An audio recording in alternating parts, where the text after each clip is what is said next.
जे chemistry चलिए start करते हैं। जैसे कि लास्ट टाइम हमने देखा था कि हमने कोऑर्डिनेशन नंबर 4 का हाइब्रिड स्टेट निकालना सीखा था। अब कोऑर्डिनेशन नंबर 4 के बाद स्टार्ट करते हैं हम कोऑर्डिनेशन नंबर 6 का हाइब्रिड स्टेट निकालना। ठीक है, अब कोऑर्डिनेशन नंबर 6 का हाइब्रिड स्टेट निकालना है तो उसके लिए सबसे पहले एग्जाम्पल लेते हैं हम। सबसे पहला एग्जाम्पल होगा हमारा FeCN6 नेगेटिव। इसमें आपको बताना है कि Fe की स्टेट क्या है। ये कॉम्प्लेक्स जो है हमारा वो डायमैग्नेटिक है, पैरामैग्नेटिक है। इसके अंदर हमारा ये इनर ऑर्बिटल कॉम्प्लेक्स है, आउटर ऑर्बिटल कॉम्प्लेक्स है, लो स्पिन हाई स्पिन, मतलब सारी डिटेल हमको चेक करनी है इसके बारे में। तो स्टार्ट करते हैं। जैसे कि आप देख सकते हैं कि इस पर्टिकुलर कॉम्प्लेक्स में जो हमारा सेंट्रल मेटल एटम है वो कौन है बेटा? आयरन है। आयरन का कॉन्फ़िगरेशन क्या होता है बेटा? इट इज़ 3d6 4s2 है ना। अब आयरन देखो, यहाँ पे अगर आप स्टेट निकालोगे आयरन की, अगर यहाँ पे आप आयरन की स्टेट निकालोगे that will be come out to be +2। ठीक, तो Fe से Fe+2 बनने के लिए हमें क्या करना पड़ेगा? हमें कुछ नहीं करना पड़ेगा, हमें बस 2 इलेक्ट्रॉन का लॉस करना पड़ेगा। तो ये हो जाएगा 3d6 4s0। सिंपल है बेटा। अब आप एक चीज़ नोट कीजिए, यहाँ पे 3d6 कॉन्फ़िगरेशन है, 4s ऑर्बिटल पूरा खाली है। तो अगर मैं ड्रॉ करना चाहूँ, देखो इस तरीके से मैं ड्रॉ कर सकता हूँ आराम से। ये हमारा d ऑर्बिटल हो गया 3d, ये हमारा 4s ऑर्बिटल हो गया, ये हमारा 4p ऑर्बिटल हो गया, और ये फिर से हमारा क्या हो गया बेटा? ये 4d ऑर्बिटल हो गया। ठीक है, नाम लिख देते हैं। ये हमारा 3d ऑर्बिटल है, ये हमारा 4s ऑर्बिटल है, वैसे ही ये हमारा 4p ऑर्बिटल है, और ये हमारा 4d ऑर्बिटल है। ठीक, अब 3d ऑर्बिटल में हम इलेक्ट्रॉन फिल कर देते हैं हमारे प्यारे से इलेक्ट्रॉनों को। देखिए किस तरीके से, 1 2 3 4 5 और यहाँ पे 6। ठीक है, और यहाँ पे S तो पूरा खाली है, इस तरीके से सब खाली है। अब क्या होगा देखिए बेटा, यहाँ पे जो लिगेंड है हमारे पास, वो लिगेंड है साइनाइड आयन लिगेंड है हमारा Cn नेगेटिव। और ऐसे टोटल हमारे पास 6 लिगेंड है, तो हमको टोटल 6 ऑर्बिटल की ज़रूरत पड़ेगी, क्योंकि ये 6 पेयर ऑफ इलेक्ट्रॉन लेके आने वाला है मेटल के अंदर डोनेट करने के लिए। और जब ये अप्रोच करेगा, हमारे ऑर्बिटल को, मेटल के d ऑर्बिटल्स को, तो हम सब जानते हैं कि साइनाइड में ये क्या बेटा? कार्बन डोनेटिंग लिगेंड है। तो ये क्या है बेटा? This is an example of strong field ligand. And what do you mean bye strong field ligand? जो स्ट्रॉन्ग फील्ड लिगेंड होते हैं वो क्या करते हैं बेटा? पेयरिंग करते हैं। ठीक है, अब अगर ये पेयरिंग करते हैं तो इससे हमको क्या, इससे हमको ये है बेटा कि ये जो हमारे पास यहाँ पे आप देख सकते हैं, ये जो D के अंदर 4 अनपेड इलेक्ट्रॉन है, इसका क्या हो जाएगा बेटा? पेयरिंग हो जाएगा। तो यहाँ पे क्या होगा? After approaching cyanide negative ion ligand and which is a strong field ligand, आपको यहाँ पे लिखना है। यहाँ पे क्या होगा? जो 3D का जो कॉन्फ़िगरेशन है, 3D के कॉन्फ़िगरेशन की जो शक्ल है वो थोड़ी सी बदल जाएगी, वो कुछ इस तरीके से हमको देखने को मिलेगी। ये हमारा स्ट्रक्चर होगा 3D का। और इस तरीके से आप देख सकते हैं कि ये जो 4 हैं ये इस तरीके से 2 के पेयर में क्या हो चुके हैं? यहाँ पे पेयर्ड हो चुके हैं। तो ये हमारा 3D बन गया। 4s अभी भी खाली है हमारे पास, और यहाँ पे ये 4p ऑर्बिटल इस तरीके से बना देंगे, और 4d ऑर्बिटल है इस तरीके से बना दें। कभी इनका तो कोई काम है नहीं। अब आप देखिए हमको टोटल 6 ऑर्बिटल चाहिए। तो ये हमारा 3d ऑर्बिटल है, ये हमारा 4s ऑर्बिटल है, ये हमारा 4p ऑर्बिटल है, ये हमारा 4d ऑर्बिटल है। तो अब देखिए यहाँ पे हमने क्या किया? 2 ऑर्बिटल d के उठा लिए, एक ऑर्बिटल s का उठा लिया, और अपने को 6 चाहिए तो 3 हो गए, और 3 ऑर्बिटल उठा लिए p के। तो देखो इस तरीके से ये 6 सेट ऑफ ऑर्बिटल्स जाएंगे under the process of hybridization, and they will going to produce us hybrid set of orbitals. कितने hybrid set of orbitals produce करेंगे बेटा? 6 हाइब्रिड सेट ऑफ ऑर्बिटल्स वो प्रोड्यूस करेंगे हमारे लिए, 1 2 3 4 5 6। और जिनका नाम क्या होगा बेटा? इसका नाम होगा D2sp3। आप इसको इस तरीके से ना लिखें sp3d2, ये और ये चीज़ दोनों अलग चीज़ है, तो कृपया करके इसको इस तरीके से ना लिखें। आप सोचें कि सर D2 को अगर मैं लास्ट में लिखूँ तो what does it make difference, मतलब कुछ डिफरेंस बनाता है क्या? नहीं। तो आपको ये सब गलत सोचना नहीं है, आपको सिंपली जैसा है वैसा ही लिखना है। ये d ऑर्बिटल हमारा इनर ऑर्बिटल है, तो इसको हम पहले ही लिखेंगे क्योंकि पहले d ऑर्बिटल काम में आ रहा है। अब आपका इसको स्टेट तो आपको पता चल चुकी है। अब क्या होगा? हमारे जो साइनाइड आयन हैं 6 के 6 लिगेंड्स आएंगे, और इस तरीके से वो ये D2sp3 hybrid set of orbitals के अपने इलेक्ट्रॉन डोनेट करेंगे, and they will form this complex that is FeCN6 4 negative। अब बात आती है कि सर ये जो कॉम्प्लेक्स अगर आप अच्छे से ध्यान दे बेटा, यहाँ पे जो सारे इलेक्ट्रॉन है डी के वो क्या हो चुके हैं बेटा, पेड हो चुके हैं। यहाँ पे भी सारे के सारे क्या होंगे बेटा, पेड इलेक्ट्रॉन होंगे। और ये ऑर्बिटल तो हमारे क्या है बेटा, ये डी वाला ऑर्बिटल तो खाली है। तो आप एक चीज़ नोट करना, सारे के सारे इलेक्ट्रॉन क्या है बेटा, पेड फॉर्म में है। अगर सारे के सारे इलेक्ट्रॉन पेड फॉर्म में हैं तो इससे जो कॉम्प्लेक्स इसको हम क्या बोलते हैं बेटा, डायमैग्नेटिक कॉम्प्लेक्स बोलते हैं। क्या बोलते हैं बेटा, डायमैग्नेटिक कॉम्प्लेक्स बोलते हैं। उसके बाद एक चीज़ आपको याद रखनी है, किस किस हाइब्रिड स्टेट क्या है ये बेटा, D2sp3।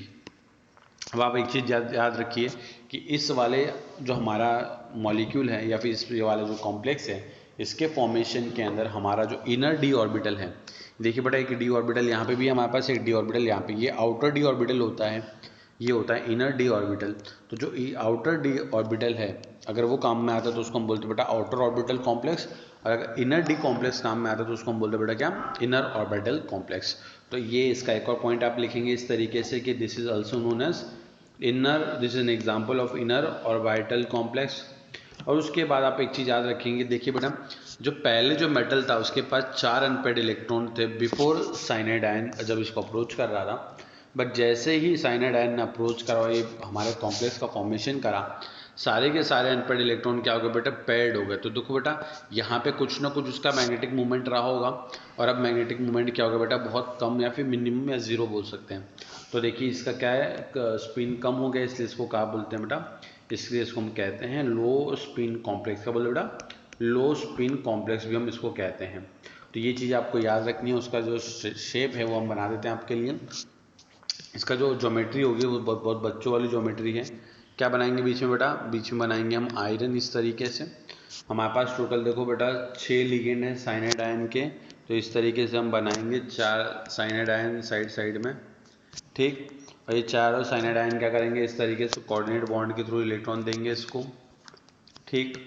और उसके बाद 2 ऊपर भी साइनाइड आयन होंगे जो इसको इस तरीके से इलेक्ट्रॉन दे रहे होंगे। आप लोग प्लीज़ अच्छे से ड्रॉ करना, और देखो इस तरीके से आप ये डॉट डॉट डॉट डॉट बना देना, ताकि आपको देखने में लगे कि हाँ यार ये कैसा है, ये हमारा सिंपल सा ज्योमेट्री है। क्या बेटा, वेरी गुड। इसको हम बोलते हैं बेटा क्या, octahedral geometry. So this is a very simple example of octahedral geometry.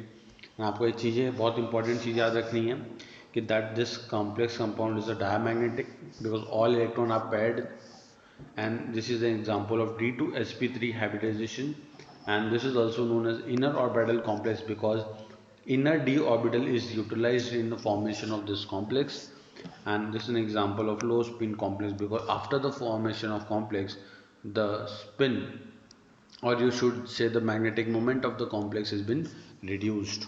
ठीक है, चलिए अब इसी का एक दूसरा एग्जाम्पल लेते हैं। इसका दूसरा एग्जाम्पल मैं आपके सामने लेना चाहता हूँ।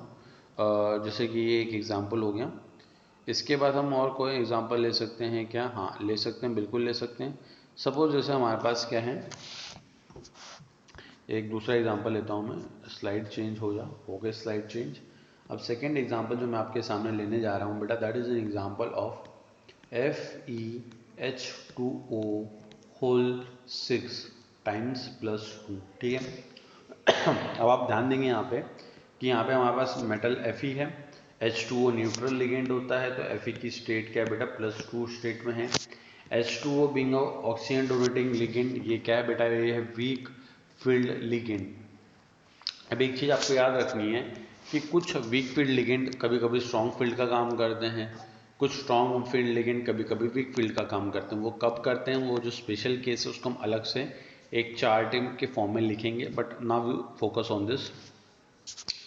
Fe+2 स्टेट में है, तो Fe+2 का हमारा जो कॉन्फ़िगरेशन है that is 3d6 4s0, because जो Fe की स्टेट होती है वो होती है 4s2। सो अगर Fe+2 स्टेट में है तो उसकी स्टेट हो जाएगी 3d6 एंड 4s0। नाउ अब अगर हम देखें इसका डी सेट ऑफ ऑर्बिटल, देखो ये डी सेट ऑफ ऑर्बिटल है हमारा इस तरीके से, 5 ऑर्बिटल है, इसमें मैं 6 इलेक्ट्रॉन लगा देता हूँ इस तरीके से। ये मैंने 6 इलेक्ट्रॉन भर दिए। यहाँ पे मेरा ये s ऑर्बिटल है, 4s ऑर्बिटल, ये मेरा 4p ऑर्बिटल है, और ये मेरा 4d ऑर्बिटल। तो आप यहाँ पे लिखेंगे इस तरीके से अच्छे से कि ये इस तरीके से है। ठीक है, आपको ड्रॉ करना है अच्छे से इसमें बिल्कुल भी आलस ना करें।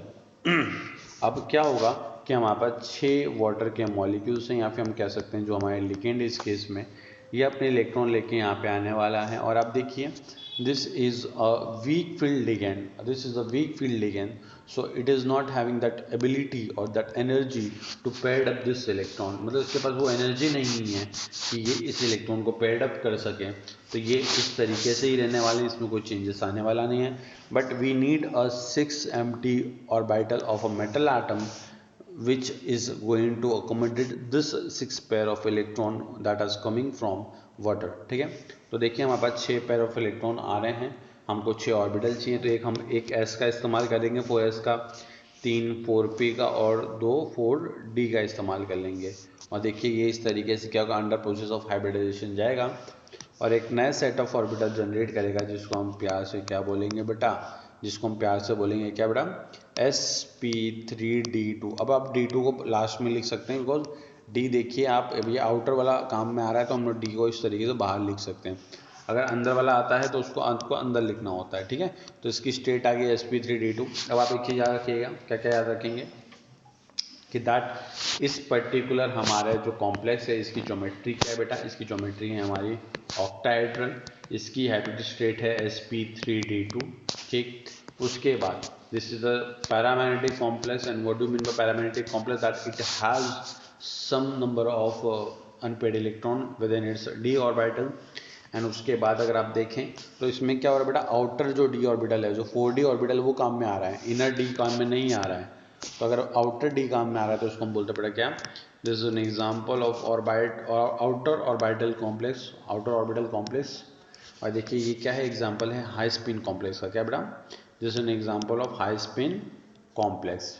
ठीक है, तो ये सारे पॉइंट आपको लिखना है। हाई स्पिन कॉम्प्लेक्स क्यों, बिकॉज देखो इसकी जो स्पिन मल्टीप्लिसिटी वो बिल्कुल चेंज नहीं हो रही है, और साथ में स्पिन मल्टीप्लिसिटी नहीं, जो मैग्नेटिक मोमेंट है, जितने भी नंबर ऑफ अनपेड इलेक्ट्रॉन हो उतना ही है। अगर ये स्ट्रॉन्ग फील्ड लिगेंड होता तो क्या कर सकता था, ये पेड करता और अनपेड इलेक्ट्रॉन नहीं रहते, तब इसको लो फील्ड बोलते। बट सारे के सारे अनपेड इलेक्ट्रॉन तो वैसे के वैसे प्रेजेंट है, तो इसका कुछ ना कुछ तो मैग्नेटिक मोमेंट रहेगा, and it will be the what, it will be high spin in nature. तो आपको ये चीज़ याद रखनी है, and it is the paramagnetic, ये सारी चीज़ आपको याद रखनी है। एग्जाम में ये छोटे छोटे क्वेश्चन आपसे पूछे जाते हैं। Now we are going to discuss some miscellaneous topic, और you should say the miscellaneous important points that are important for our exam point of view. उसमें सबसे पहले हम देखेंगे दैट कि strength of ligand varies with Z. आपको देखो पहले नोट लिखना है यहाँ पे, जो मैं जो लिखवा रहा हूँ लिखो आपको इस तरीके से लिखना है कि इंपॉर्टेंट पॉइंट मस्ट रिमेंबर, इस तरीके से लिखना। उसके बाद ब्रैकेट में डाल के आप लिखेंगे, जो मैं स्टेटमेंट बोल रहा हूँ आप लिखेंगे that strength of ligand varies with Z effective of central metal atom, and Z effective के ब्रैकेट में लिख देंगे इफेक्टिव न्यूक्लियर चार्ज। ठीक, अब आप बात समझिए कि स्टेटमेंट का मतलब क्या है। मैं स्टेटमेंट बताऊंगा और स्टेटमेंट लिखने के बाद मैं जो बोलूंगा बस आप उसको समझेंगे, उसको आप छापेंगे। बिकॉज होता क्या है कि मैं आपको समझाता कुछ हूँ, आप लिखते कुछ और हो, फिर फ्यूचर में आप बोलते हो कि सर आपने ऐसा लिखवाया था, ये बहुत गलत तरीका है। तो please be sure while writing anything in notes. ठीक है, अब देखते हैं that what does this statement means. ये बोल रहा है कि that strength of a ligand varies with Z effective of central metal atom. Now consider an atom, जो सपोज कोई एटम ए है, सपोज कोई एटम एक बी है। मानते हैं कि that effective nuclear charge of b is much greater than a. And what do you mean by effective nuclear charge, की जो न्यूक्लियस की इलेक्ट्रॉन को अपनी तरफ अट्रैक्ट करने की जो टेंडेंसी होती है, इफेक्टिवली टेंडेंसी, उसको हम इफेक्टिव न्यूक्लियर चार्ज कहते हैं। सपोज मैं कोई एक लिगेंड है सी नेगेटिव, सी नेगेटिव, ठीक है, मैं देखना चाहता हूँ कि ये सी नेगेटिव इस मेटल बी के लिए और ये सी नेगेटिव इस मेटल ए के लिए कैसे एक्ट करेगा। Will this be a strong field ligand और will this be a weak field ligand. For instance we assume that जो सी नेगेटिव है that is an example of a strong field ligand. ठीक है, मान लेते हैं कि नहीं, suppose this an example of weak field ligand मान लेता हूँ मैं। तो वीक फील्ड लिगेंड तो मतलब क्या, ये पेयरिंग नहीं करेगा। बट अगर बेटा हमारा जो मेटल है अगर उसका जेड इफेक्टिव बहुत ज़्यादा है, क्या बेटा, अगर मेटल है उसका जेड इफेक्टिव बहुत ज़्यादा है, देन ये क्या कर सकता है कि इसकी जो इलेक्ट्रॉन देने की टेंडेंसी उसको क्या कर सकता है, इन्फ्लुएंस कर सकता है। मतलब कि इसके इलेक्ट्रॉन को देने की उतनी चाहत है नहीं, बट अगर मेटल उसको अपनी तरफ बहुत स्ट्रांगली अट्रैक्ट या पुल कर ले तो उसके इलेक्ट्रॉन को देने की टेंडेंसी क्या हो जाएगी बेटा, बढ़ जाएगी, है ना। अगर बढ़ जाएगी तो उसका जो जो वीक फील्ड लिगेंड होने का जो नेचर है वो अब कैसा एक्ट करना स्टार्ट करेगा, वो स्ट्रॉन्ग फील्ड एक्ट करने स्टार्ट करेगा but only for this b atom. Okay, अब यही हमारा पॉइंट बोलता है। अब आप बोलोगे सर ये हमको कैसे पता चलेगा कि सर किस मेटल के लिए हमारा जो जेड इफेक्टिव है वो ज़्यादा है कम है, वो सब मैं आपको लिखवाऊंगा, you don't need to worry about that. अभी स्टार्ट करते हैं, सेकंड पॉइंट आपको लिखना है, वैसे तो ये नोट था, पहला पॉइंट आप लिखने आ रहे हैं। अब मैं जो बोलूँगा आप उसको पहले लिखिए कि for 4D and 5D series, for 4D and 5D series, all ligands act as all ligands act as a strong field ligand due to high Z effective due to high Z effective for this series। मतलब जैसे कि आप सब जानते हैं कि 3D series क्या होती है बेटा, स्कैंडियम से लेके जिंक, फिर 4D सीरीज क्या होती है, ईट्रियम से लेके कैडमियम तक, और जो हमारी 5D सीरीज होती है वो लैंथरम से लेके मर्क्यूरी तक होती है। ठीक है, तो आपको याद रखना है कि इस 4D और 5D सीरीज के जितने भी एलिमेंट होते हैं, जितने मेटल एलिमेंट हैं हमारे ट्रांजिशन मेटल एटम, उन सब के लिए ऑल लिगेंड्स, जितने भी लिगेंड्स हैं, all legend act as a strong field legend. याद रखना है, मतलब कि चाहे वो वीक फील्ड लिगेंड हो चाहे वो स्ट्रॉन्ग फील्ड लिगेंड हो, कोई फ़र्क नहीं पड़ता, जितने भी लिगेंड मैंने आपको लिखवाए हैं उस पूरे सीक्वेंस में, all are going to act as a strong field ligand for the element of 4D series and the element of 5D series, and the only reason behind this statement or this phenomenon is that Z effective of these metals are really high, and if the Z effective of this metal are really high, it doesn't make any difference that the incoming ligand are weak field or strong field, it will always behave like a strong field ligand because the Z effective charge is very much. Okay, so just try to understand this now. Now just focus on it that all ligand are this strong field ligand, act as a strong field ligand for the 4D and 5D series element. Now second second point you have to write that, second point you have to write, if platinum, palladium and Au form a complex with a coordination number that is equal to 4, then it is always going to be a DsP2 in nature, that is a square planar. This you have to remember. After that, second in this only you have to write second point, if platinum and palladium is going to form coordination number 6 complex, then its hybrid state is going to be D2sp3, that is inner orbital complex. Okay, so these 2 points you have to remember, that if these metals are going to form coordination number 4 complex, then its hybridization is going to be dsp2. And if you don't want to remember this facts, then you can easily find out by our method of finding hybridization. The result is going to be same. Platinum and palladium, if they are going to form the complex with the coordination number 6, its hybrid state is going to be D2sp3, that is the inner orbital complex. Okay, now the third and the most important point you have to remember, that for Fe plus 2, CO plus 2 and Mn plus 2, kindly note this three element only, Fe plus 2, CO plus 2 and Mn plus 2, that NH3 will act as a weak filled ligand. Now you will be wondering that an ammonia, that amine is a strong filled ligand, and now it is behaving like a weak filled ligand for these three metals. So this fact is very much important for your point of exam, so you should be remembering this. Okay, so NH3, which is a weak field, which is should be strong field ligand, is acting as a weak field ligand in case of Fe plus 2 ion, in case of CO plus 2 ion, and in case of Mn plus 2 ion. Okay. Now Let us take an example. Just after this statement you have to write this example. Example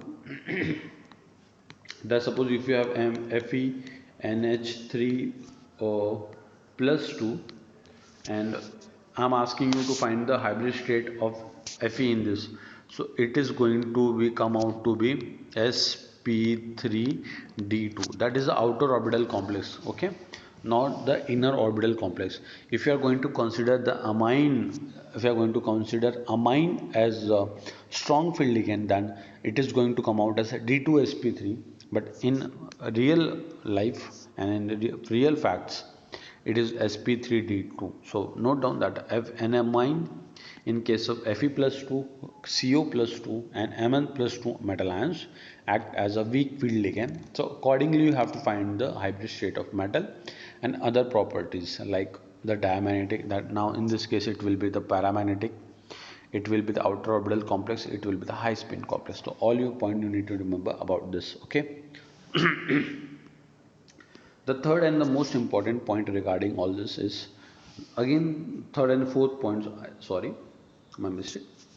The oxygen donor atoms, the oxygen donor ligands, like what are the oxygen donor ligands? Suppose water, it can be C2O4 2 negative, okay, my mistake, C2O4 2 negative, or it can be acetate CH3COO negative, act as a strong field ligand for cobalt plus 3 and copper plus 2. Now you all know that the oxygen donating ligands are what? Weak field ligand, but they are behaving as a strong field ligand for the cobalt plus 3 and the copper plus 2 ions.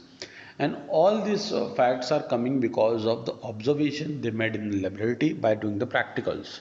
Okay, so you should be remembering all this, because in case of JEE mains and advanced, they are going to ask these exceptions in the case.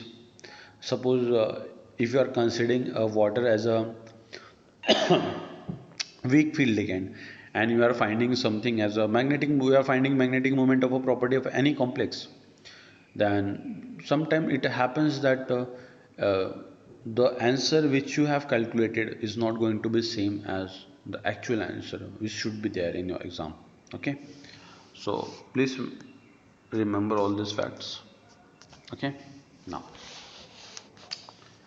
now you have to solve the questions, and I will be telling you some chart you have to remember for your exam point of view. After that, we are going to start the one theory which is known as crystal field theory.